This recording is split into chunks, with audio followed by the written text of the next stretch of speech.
સુરતમાં કરોડોના જમીન કૌભાંડમાં ઇકોસેલ પોલીસે બોગસ બેંક એકાઉન્ટ ખોલાવી રૂપિયા ઉપાડી લેવાના ગુનામાં મદદગારી કરનાર 5 લોકોની ધરપકડ કરી છે.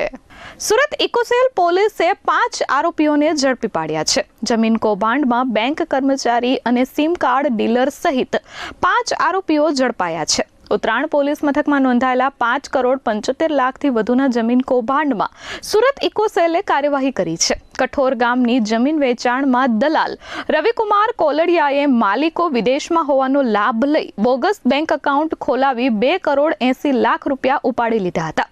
આ કેસમાં બેંક કર્મચારીઓની સંડોવણી પણ સામે આવી હતી.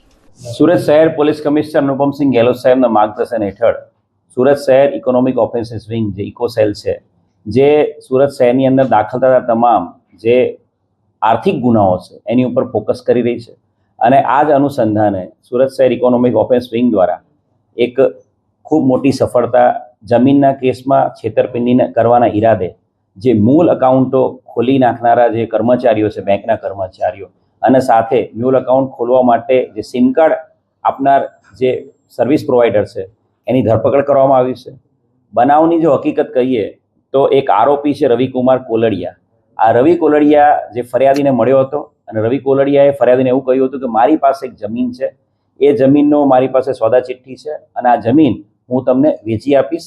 જમીનના જે ઓરિજિનલ માલિક છે, આ માલિકો અત્યારે કેનેડામાં છે, પણ એ સોદા ચિઠ્ઠી મારી પાસે છે અને જો તમે જમીન ખરીદવા માંગતા હોય તો હું માલિકો સાથે તમારો કોન્ટેક્ટ કરાવી આપીશ. અને આ રીતે ફરિયાદીને વિશ્વાસમાં લઈને આરોપીએ સૌથી પહેલાં તો ફરિયાદીને પ્રોપર વિશ્વાસ આવે એના માટે ફરિયાદી જે જમીનના માલિકના અકાઉન્ટમાં પૈસા નાખે એ આશયથી, અને એને એવું બતાવવા માટે કે આ અકાઉન્ટ છે જમીન માલિકોના જ છે, એ આશયથી જે 3 જમીન માલિકો છે એ 3 જમીન માલિકોના ખોટા અકાઉન્ટ, ફેક આઈડી અને ફેક સિમ કાર્ડ દ્વારા એ 3 જમીન માલિકો એ જાણતો હોવા છતાં કે 3 જમીન માલિકો કેનેડામાં છે, એમની પ્રેઝન્સ અહીંયા છે જ નહીં ઇન્ડિયામાં, તે છતાં એ 3 જમીન માલિકોના યસ બેંક અંકલેશ્વર શાખામાં અકાઉન્ટ ખોલી નાખ્યા હતા.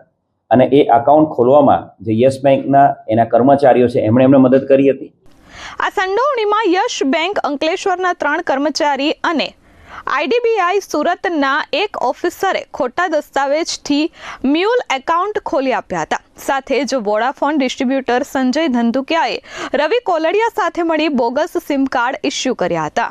અને ત્યારબાદ એ એકાઉન્ટોમાં એણે જે ફરિયાદી છે એની પાસેથી બેંક એકાઉન્ટમાં એણે પૈસા લીધા હતા, પૈસા જમા કરાવડાયા હતા. 4,81,00,000 જેટલી અમાઉન્ટ આ અલગ એકાઉન્ટોમાં જમા કરવામાં આવી હતી ફરિયાદી દ્વારા. અને ત્યારબાદ આ એકાઉન્ટોમાંથી એણે પોતે પાછા આઈડીબીઆઈમાં નવા 2 એકાઉન્ટો, બોગસ એકાઉન્ટો ખોલ્યા હતા જે જમીન માલિકોના નામના, અને જે યસ બેંકના એકાઉન્ટો છે 3, એમાંથી એણે પાછા આઈડીબીઆઈમાં પણ આ જે ફેક એકાઉન્ટ છે એની અંદર પૈસા ટ્રાન્સફર કર્યા હતા. કુલ મળીને 4,81,00,000 રૂપિયા એ આ અલગ જે ડમી એકાઉન્ટો, મ્યુલ એકાઉન્ટો જે બન્યા હતા, જે જમીન માલિકો છે જે કેનેડામાં હતા એમના, એ એકાઉન્ટોમાં પૈસા ગયા હતા અને તમામ પૈસા છે એ આ રવિ કોલડિયાએ પૈસા એના હડપ કરી લીધા હતા. ફરિયાદીની ફરિયાદના આધારે આ સમગ્ર બનાવ અનુસંધાને ગુનો દાખલ કરવામાં આવ્યો છે. પકડાયેલા આરોપીઓમાં સંદીપ કુમાર પિલુદરિયા, આઝાદ ખાન પઠાણ, શિવાની પટેલ, યાજ્ઞિક વઘાસિયા અને સુરતમાંથી સંજય ધંધુકિયાની ધરપકડ કરી છે. ફરિયાદી પિયુષ કુમાર સાચપરા પાસેથી 4,81,00,000થી વધુ બેંકના અને 94 લાખ રોકડા લઈ 5,75,00,000થી વધુની ઠગાઈ કરી હતી. આરોપીએ ખેડૂતોની નકલી સહી કરી નોટરી કરાર બનાવી ફરિયાદીને જમીન વેચી દીધી હતી.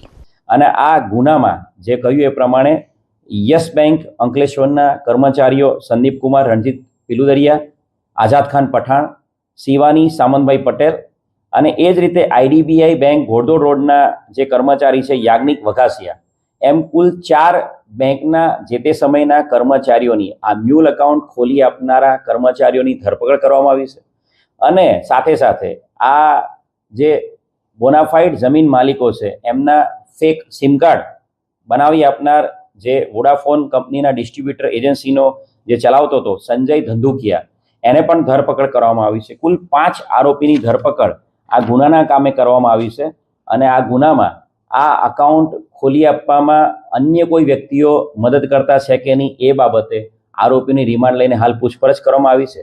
યસ બેંક અને IDBI બેંક બંને બેંકના જે તમામ જે સિનિયર મેનેજર્સને એ બધા છે એમની પણ હાલ પૂછપરછ કરવામાં આવી રહી છે, જેથી કરીને આ અકાઉન્ટ ખોલ્યા પાછળ જે આરોપીને મદદ કરનાર અન્ય કોઈ વ્યક્તિ પણ જો સામેલ હોય તો એની ભવિષ્યમાં ધરપકડ કરવામાં આવશે.